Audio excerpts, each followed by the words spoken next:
बिहार की धरती हमेशा से संघर्ष और सपनों की धरती रही है। यहाँ के लोग मेहनती हैं, सपनों को पूरा करने की क्षमता रखते हैं, लेकिन अक्सर परिस्थितियाँ और व्यवस्थाएं इनके रास्ते में बड़ी बाधा बन जाती है।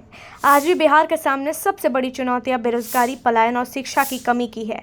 लगभग हर परिवार इन समस्याओं से जूझ रहा है। जब युवा मेहनत करके पढ़ाई पूरी कर लेते हैं तो उन्हें अपने ही राज्य में रोजगार के अवसर नहीं मिलते। मजबूरी में लाखों युवाओं को रोजगार की तलाश में दिल्ली, मुंबई, पंजाब, गुजरात या फिर विदेश जाना पड़ता है। यही वजह है कि बिहार की गलियों और गांवों में युवाओं की कमी दिखती है और उनका खून पसीना दूसरे राज्यों की तरक्की में लगता है। बेरोजगारी सिर्फ एक समस्या नहीं बल्कि परिवारों की आर्थिक स्थिति और आत्मसम्मान दोनों को प्रभावित करती है। पढ़े लिखे युवा घर पर बैठे रहते हैं और उनके सपने अधूरे रह जाते हैं।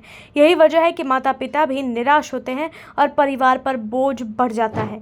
दूसरी ओर शिक्षा की स्थिति भी बेहद चिंताजनक है। गांव के स्कूलों में शिक्षकों की कमी है। कई जगह स्कूल भवन जर्जर है और बच्चे ठीक से पढ़ाई नहीं कर पाते।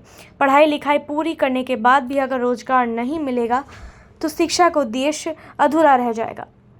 इन्हीं मुद्दों को लेकर आज बिहार में बदलाव की नई आवाज़ उठ रही है। यह आवाज़ है जनसुराज की। जनसुराज कोई साधारण राजनीतिक पहल नहीं बल्कि यह एक ऐसा अभियान है जिसका मकसद है कि हर युवा को रोजगार मिले, हर बच्चे को गुणवत्तापूर्ण शिक्षा मिले और हर परिवार को भरोसेमंद नेतृत्व मिले। यह सिर्फ वादों को राजनीति नहीं है बल्कि लोगों के जीवन में वास्तविक सुधार लाने का प्रयास भी है। जनसुराज का चेहरा है प्रशांत किशोर। देश भर में चुनावी रणनीतिकार के तौर पर उन्होंने अपनी पहचान बनाई है, लेकिन अब वो सिर्फ रणनीति तक सीमित नहीं है। वे बिहार के लिए एक नई सोच और नई दिशा लाना चाहते हैं। उनका कहना है कि राजनीति सिर्फ सत्ता पाने का साधन नहीं होना चाहिए बल्कि यह जनता की सेवा का माध्यम भी होना चाहिए। इसी सोच के साथ उन्होंने जनसुराज आंदोलन शुरू कर दिया है। जनसुराज के कार्यकर्ता गांव-गांव जाकर लोगों से मिल रहे हैं। वे जनता की समस्याएं सुन रहे हैं और उन्हें हल करने की योजना बना रहे हैं। उनका फोकस साफ है, रोजगार, शिक्षा और स्वास्थ्य। बिहार के युवाओं को अपने ही राज्य में अवसर मिले, बच्चों को अच्छे स्कूल और शिक्षक मिले और हर परिवार को भरोसेमंद स्वास्थ्य सुविधाएं मिले। बिहार की सबसे बड़ी ताकत यहाँ के युवा है। अगर युवाओं को सही अवसर दिया जाए तो वे राज्य की तस्वीर बदल सकते हैं। जनसुराज को कहना है कि अब समय आ गया है जब बिहार को पलायन की धरती नहीं बल्कि अवसरों की धरती बनाना होगा। जब तक बिहार के युवा मजबूरी में बाहर जाते रहेंगे तब तक राज्य का विकास अधूरा रहेगा। इसलिए उनका पहला लक्ष्य है रोजगार के अवसर यहीं पैदा किए जाएं।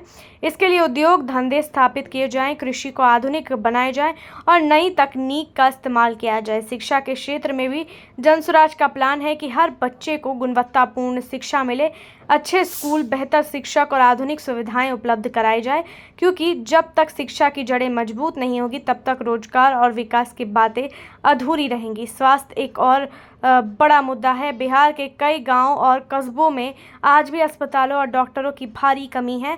छोटी छोटी बीमारियों के लिए भी लोगों को बड़े शहरों में जाना पड़ता है। आपको बता दें, प्रशांत किशोर का मानना है कि बिहार में बदलाव सिर्फ नेताओं की बातों से नहीं बल्कि जनता की भागीदारी से आएगा।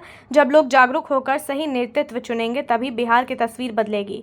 यही वजह है कि वे लगातार जनता से सीधा संवाद कर रहे हैं और उनके मुद्दों को सुन रहे हैं। आज बिहार के सामने यह सबसे बड़ा सवाल है कि क्या आने वाले समय में सच में बदलाव होगा? क्या बिहार का युवा अपने राज्य में नौकरी पा सकेंगे? क्या बच्चों को अच्छी शिक्षा मिलेगी? बदलाव आसान नहीं है लेकिन असंभव भी नहीं है। बिहार की जनता अगर एकजुट होकर नई दिशा चुनती है तो बिहार की तस्वीर बदल सकती है।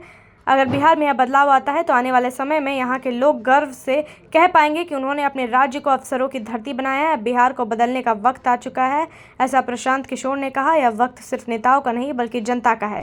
जनता अगर सही दिशा में कदम बढ़ाए तो आने वाली पीढ़ियों के लिए एक नया, खुशहाल और समृद्ध बिहार बनेगा।